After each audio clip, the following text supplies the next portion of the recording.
Hey guys, welcome back to Reserved Investments on YouTube. So in this video, we're going to be talking about 5 mistakes that almost every collector, speculator, or investor makes either upon entering the antiques and collectibles trade for the first time or entering a new collecting category for the first time. Now, before you shut this video off and realize that you're probably not new to the antiques and collectibles trade, just understand these mistakes are being made by a lot of prominent people in the trade. I do high-end consulting in the antiques and collectibles trade on the side, and I can tell you 40% of the people that come to me are already heavily invested in a market, and they have been making a lot of these mistakes over and over again, and they don't understand that it's these mistakes that they're making that is costing them the time and money that they're putting into these markets. So in other words, they're taking a loss on a lot of their holdings because they're looking at the market all wrong, and these mistakes are what I am attributing it to when we sit down and talk one-on-one. So I want to go over this list because I think it's very important. I think regardless of what type of collector, speculator, or investor you consider yourself to be, you can learn from these mistakes so that you can make sure that you don't make them yourself. Because right now, there's a lot of money flowing into a lot of speculative markets in the trade. And a lot of this money is what I call dumb money. It's just people following the herd, people following the trend. It's no different than what happened back in 2016 with Magic the Gathering reserve list cards when they started to shoot up in value, and everybody thought the sky is the limit. No, the moon's the limit. No, the universe is the limit. These cards are just going to keep going up and up. Well, today in 2020, a lot of these cards are down all the way from 20 to 70% on average. And everybody comes to me and goes, Sean, I don't understand. Magic the Gathering is a pop culture icon. And I go, I agree with you. That doesn't mean the price of vintage items related to that collecting category is going to keep going up and up. I have a video coming up where I talk about a lot of these new collecting categories and how people are getting misled in a lot of these markets and some of the other mistakes that they're making. This video is more generalized towards any art, antique, collecting, or antiquity market out there. So you can apply these same quote-unquote mistakes to art or vintage comic books or Magic the Gathering, or vintage video games. In other words, it doesn't matter what collecting category we're talking about. Even a traditional antique, a piece of coin or currency out there in the secondary market, this would apply to. So I'm going to start naming these, and I'm going to give examples as we go along. And these are in no particular order, guys. So it doesn't mean just because I state one first, it's more important than one that's going to come later, or vice versa. These are all very important mistakes that I see people making. And a lot of these people are highly educated and have a lot of money. So you can learn from this.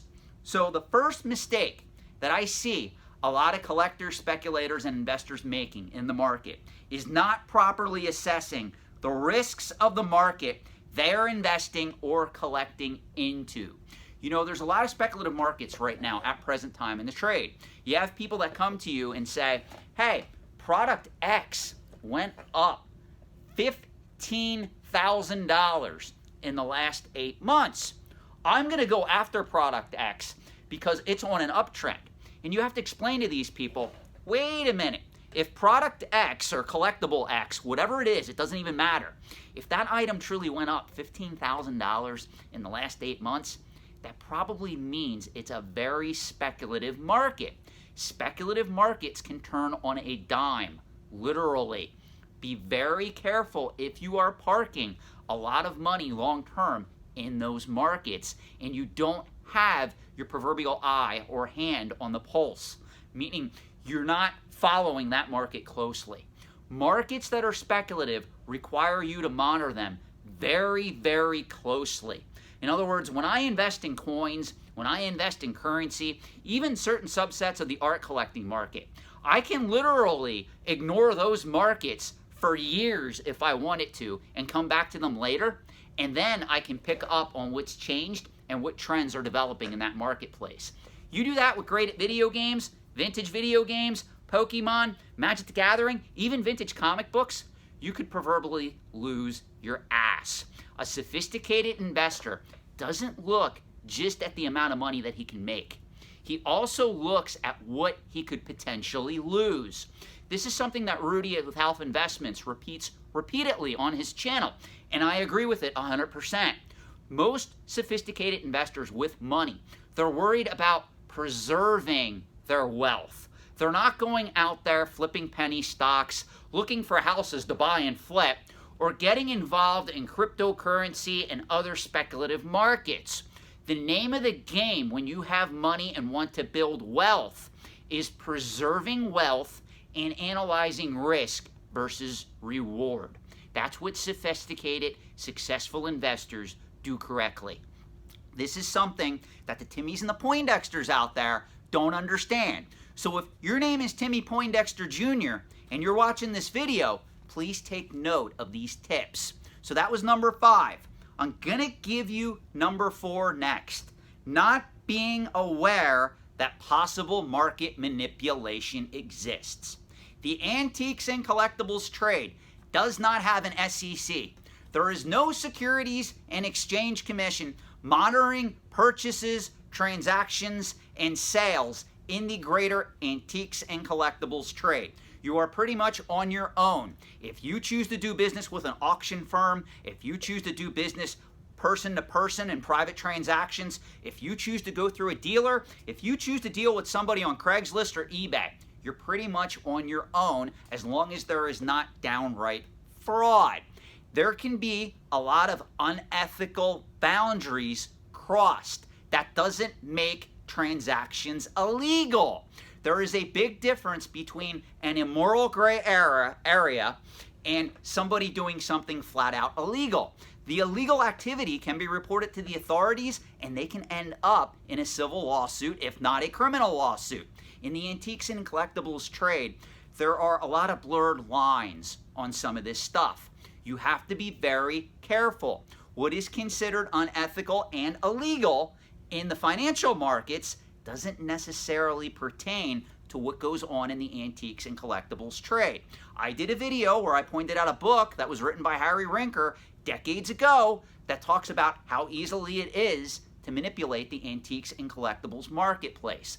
I would honestly argue that in the age of YouTube, social media, online e-commerce, it is actually easier for somebody with the means and the know-how to manipulate the market today than it was back in the 1980s when the trade was extremely fragmented. Today, the Antiques and Collectibles trade is still fragmented, meaning there really is no universal exchange. We have auction sites, we have person-to-person individual marketplaces like eBay and the like, but it's still not universally adopted. What that means is the market is still fragmented, but a lot of these companies that have become successful in the art, antiques, antiquities, and collectibles trade, they did so in some cases, not all, but in some cases by manipulating the market to their benefit. There's a reason why auction companies like to tout high sales figures or new collecting categories. That's not the fault of anything that they're doing wrong, but they have to be careful where if they cross a proverbial ethical line, that could be looked at as market manipulation.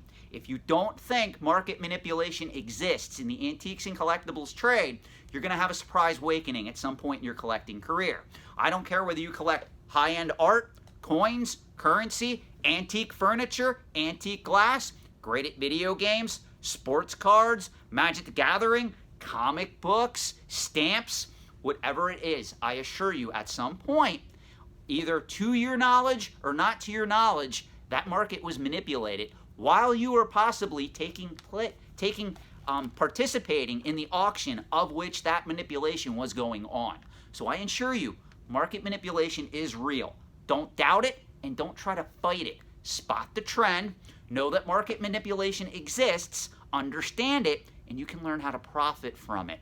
You know, somebody put in the comment section of one of my videos, and I thought this was hilarious. I got to bring it up right now. When I was talking about possible market manipulation with Waddick Games, Heritage Auctions, Pawn Stars, that whole network that's going on right now. with a lot of high-value people playing in that pool. Somebody put in the comment section of one of my videos, and I couldn't stop laughing for 5 minutes, that, well, if market manipulation is going on and you're active in the trade, how come you don't try to stop it? Dude, it's more profitable for me to watch the trend and actually profit from the trend than get involved with trying to freaking take how many millions of dollars you would need to address and cause the trend to go the other direction. You can profit from market manipulation if you understand it exists and you know what to look for. A lot of people don't. So let's go to point number 3. Using too much leverage to buy into the markets that they are collecting or investing into. Now, this is a very common occurrence in the year 2020 where little Timmy Poindexter Jr. got a credit card because Timmy Poindexter Sr. signed to get him that credit card for quote-unquote emergencies. Well, little Timmy Poindexter Jr., he's going to go off to college next year. He's going to be alone in a dorm 24/7 pretty much because everybody else thinks that Timmy Poindexter Jr. is a little strange. So he's going to sit in his dorm room and he's going to log on to all these collecting forums, all these auction sites, and you want to know what that credit card is going to be used for? It's going to be used for Magic the Gathering cards, Pokemon cards, vintage comic books, vintage toys, and vintage graded comic books. And you want to know what's going to happen? Timmy Poindexter Sr. is going to get the bill, and little Timmy Poindexter Jr. is going to go, hey, Dad, I'm investing in this stuff. Dude, you spent 10 grand in speculative markets, and you're paying interest on top of it. That's not investing. That's stupidity. So learn from this. Do not spend money you cannot afford to lose. If you are paying credit card interest on a lot of these items, guess what? That's money you can't afford to lose, and you're losing it month after month.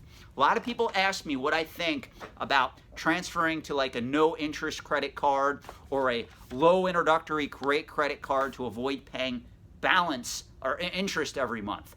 The problem with that is there's a reason why you chose to put it on a credit card to begin with. So therefore, it tells me that you didn't have the money to pay for it in cash. Now, if you tell me I have 200 grand sitting in an investment account, I just didn't want to pull the money out because I'm getting on average, aggregate average, 6 to 7% of that money every year. Then, if you come to me and you say, I'm going to put this on a credit card because I have a zero introductory balance for a year and it's $5,000, meanwhile you have 200 grand sitting over here paying you roughly 7% per year, I'm okay with that. But if you're going to just put things on credit cards and pay interest and call it an investment, I hate to say this, you're an idiot. You're not an investor. Let's go to number 2. Not understanding the market they are collecting and or investing into. Now, this is very important, especially in the age of speculation. There's a lot of people, I'm going to pick on this market, don't hate me in the comments section, great at video games. A lot of people coming into this market going, oh, hey, here's a Contra Force that's graded by Wada Games in 9.0. I'll gladly give you $7,000 for that item. Well, wait a minute. Where did you even get the pricing for that particular item that you think that item is worth $7,000? The market's not developed yet. How do you know that a factory sealed Wada graded Contra Force in 9.0 condition is worth $7,000? Because someone's dumb enough to pay that price? Is that really how we're defining these markets? Are we really at a point where the Timmy Poindexter Juniors of the world are defining pricing for a lot of these markets at present time? Have we really stooped that low, people? Please wake up. Those markets are too speculative for anybody to come in and say that item is worth $7,000. I don't care if the item goes to $14,000 in 2 years, because you want to know what? If that item goes from $7,000 to $14,000, what that means is that market is extremely speculative, and it's very easy then for that $14,000 item to drop all the way to $5,000. And nobody thinks like this. It's just like Wall Street with certain stocks. If you see a stock that goes from $30 to $100, well, that's great. But what were the fundamentals that caused that stock to go from $30 to $100? With a financial asset, there's something called book value, there's acquired asset value, there's all these different financial terms where you can go in and you can drill down to the numbers and you can see the fundamentals of that company. You can't do that with a great at video game. You can't do that with a great at Magic card. You can't do that with a great at Pokemon card. Those markets are purely speculative. It is very easy to lose money in those markets. Just like they've done studies. The average investor out there that enters Wall Street or the financial markets, if you would put your money in an index-based mutual fund from a low-cost company like Vanguard or Charles Schwab or T. Rowe Price or Fidelity, you will probably do better in the long run than somebody that runs into the stock market and starts buying individual stocks and starts accruing stocks over the next 10, 20, or 30 years. It's been proven. There are reasons why certain types of investing are in favor more than others in the year 2020. We've all heard of index funds. We've all heard of exchange-traded funds that are based on indexes and the like. There's a reason those investment products are extremely popular for the average investor out there, because they have a proven track record and history. It's no different in the antiques and collectibles marketplace. If you're going to put all your money in great at video games, that's very speculative. If you're going to put all your money in great at video games, I would advise you to put some in other collecting categories that are more stable, or better yet, do a third in great at video games, a third in something more stable, and do a third in financial markets or real estate or something outside of the collectibles realm. You should not be putting all your money in antiques and collectibles or any one asset class. It should be an aggregate average where you invest in multiple different asset classes. That's how this works, guys. Number one, this is the biggest mistake I have ever encountered.